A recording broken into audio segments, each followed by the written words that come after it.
دكتور، جالنا سؤال من حالة بتقول ينفع المية البيضاء تتحول لمية زرقاء أو العكس؟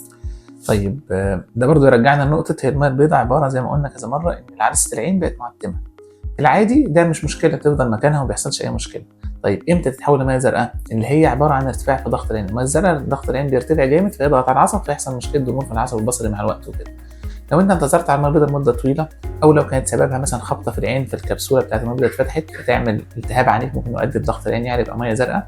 عشان كده دايما بنقول وقت ما تكتشف ان عندك ميه بيضاء يعني حاول تعملها بدري بقدر الامكان.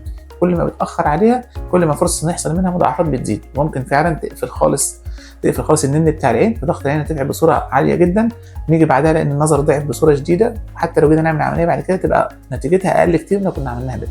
بس احسن انك ما تاخرش. طيب العكس، هل انا لو عندي ميه زرقاء كمريض ميه زرقاء باخد علاج وكده ممكن اتحول لميه بيضاء؟ في العادي الميه الزرقاء مش بتجيب ميه بيضاء، بس ممكن علاجاتها هي اللي تسبب ميه بيضاء.